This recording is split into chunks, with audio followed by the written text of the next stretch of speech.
My second and last stop on this Asia trip brings me to Bangkok, Thailand.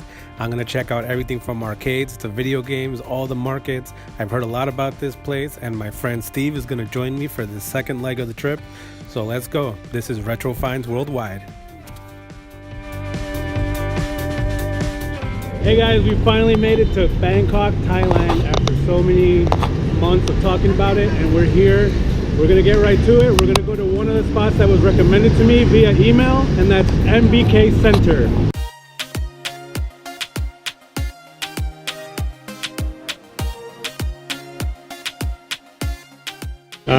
I don't know what it is, but 7th and 6th floors. There's a game store and an arcade of some sort. So supposedly it's the biggest mall, one of the biggest malls here. So let's try to find our way over.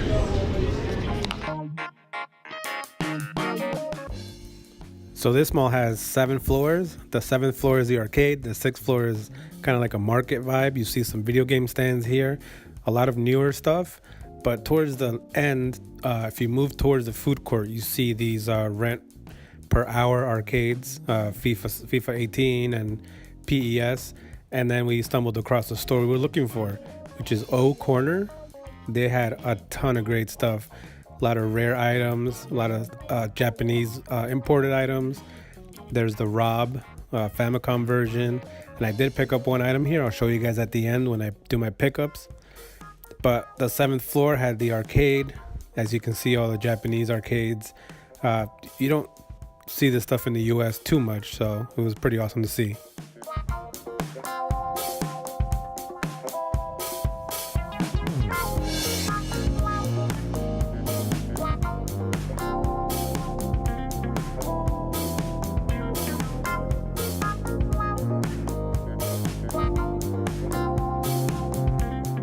So right now we're at Pantip Plaza.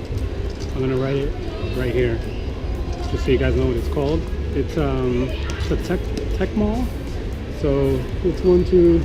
You can see Steven's buying a soda.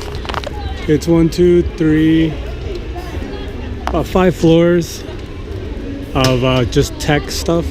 So we're gonna go take a look and see if by any chance they have retro game stuff.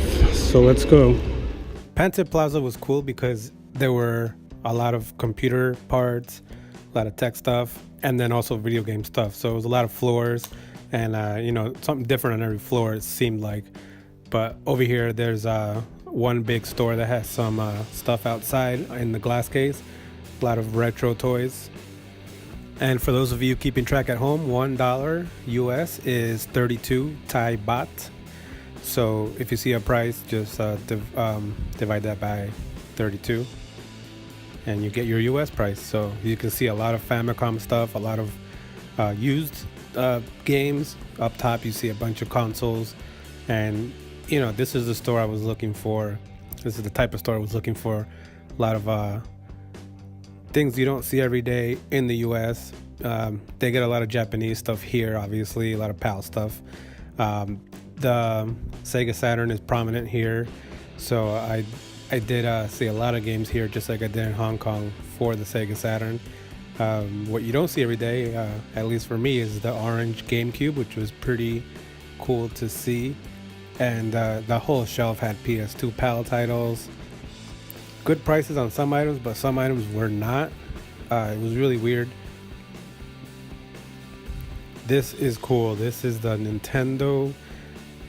They had this series of maze marble games, like a little marble you would complete a maze with the little joystick, and it was battery operated. It was I think they still put it out, as of I think 2009 I saw it. So this one was 94, 93, so I definitely picked that up.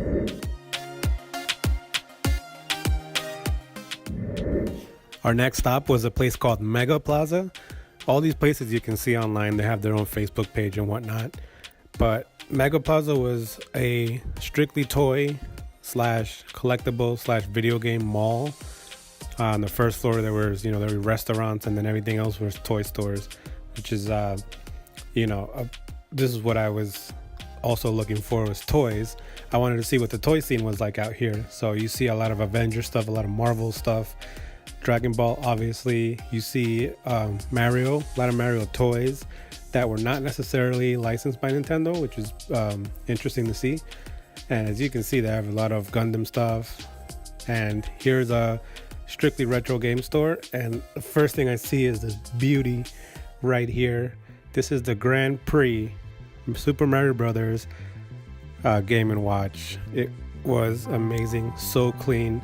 This is about $1,000 retail if you were to look for it and buy it. Maybe even more, like $1,300. And everything next to it is really awesome as well.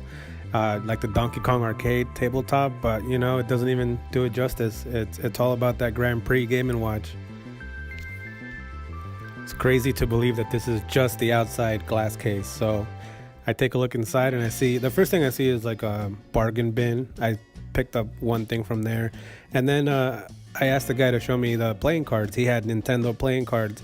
As everybody knows, Nintendo was a playing card company way before, and this guy had mid-90s to early 90s playing cards. So I did pick one of those up. It was hard to make a choice, but I'm not really sure what's ahead in the coming days with what I find, and you know, I want to spend my money accordingly.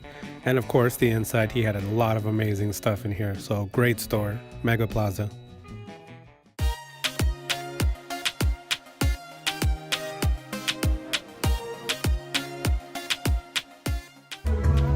Hey guys, we're at a market called Saltheretrohunter. Don't know how to say it, but I'll put it below. Hey Steve. This is a night market and we're gonna see what we find. I was told there's a lot of vintage stuff somewhere, so we're gonna go look for it. It's really big, so let's go. So the first store I see in this area, the area I guess is called Rods, the whole antique area, vintage stores. First thing I see is this antique store, really cool / coffee shop, and we stayed here for a while. I see he had a bunch of Mobile Suit Gundam erasers. And these are pretty cool. These are something I have found in the past in LA, so I did pick a few of those up. And after a nice coffee, I did some more shopping here. Across from that was a retro store that had some video game stuff. They had other stuff like 80s toys and things like that. But you know, some of those things are overpriced here because they're, you know, from the US. But it was pretty cool looking at this, you know, kind of treating it like a museum.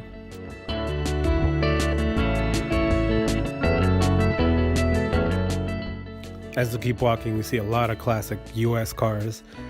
Really cool that they're just parked there as displays.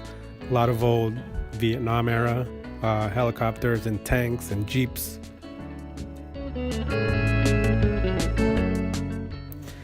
This guy had some cool Hot Wheels stuff outside, but inside was the real prize. A lot of Dragon Ball and a lot of collectible figures.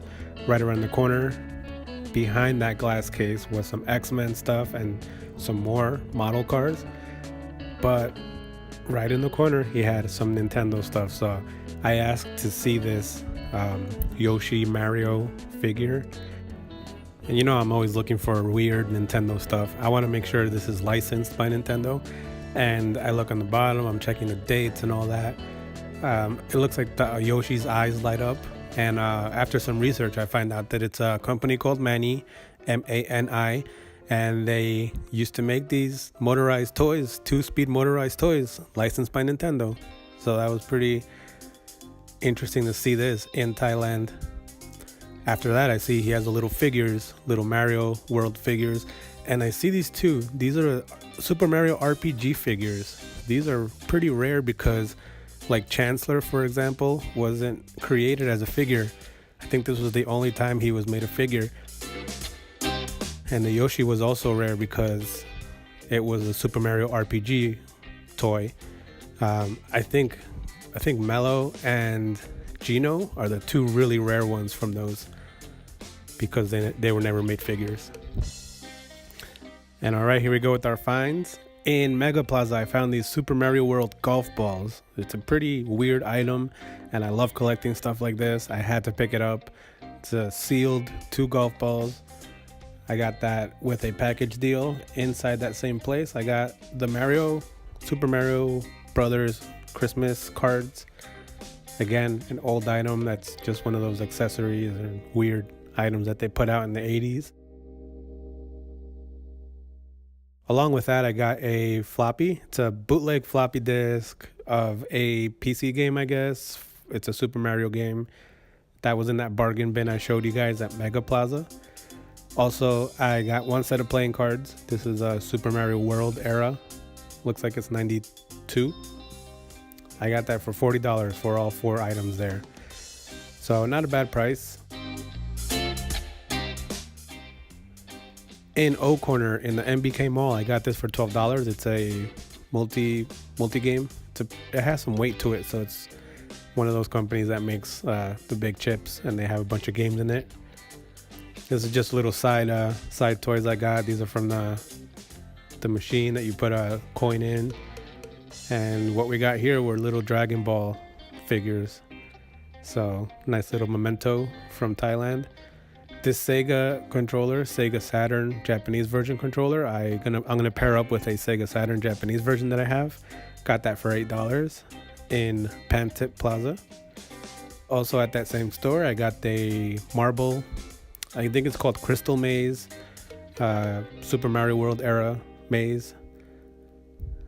Very clean, it's complete. It has a marble and it's battery powered and it works.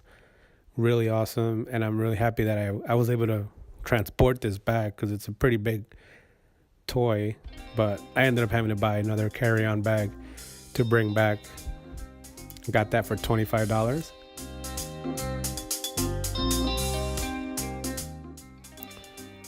In the Saltheretrohunter night market, I got the pencil erasers. They're mostly Mobile Suit Gundam. $3 for the whole bag. I got 12 of them or 10 of them. Moving on to that market. In that market, I got these little Lego. They're not Lego brand. They're like a cheapo brand. But Mario and Luigi, little Lego connection toys, $3.50 each. So not a bad price. I did end up picking up the light up eyes Yoshi motorized car for $22.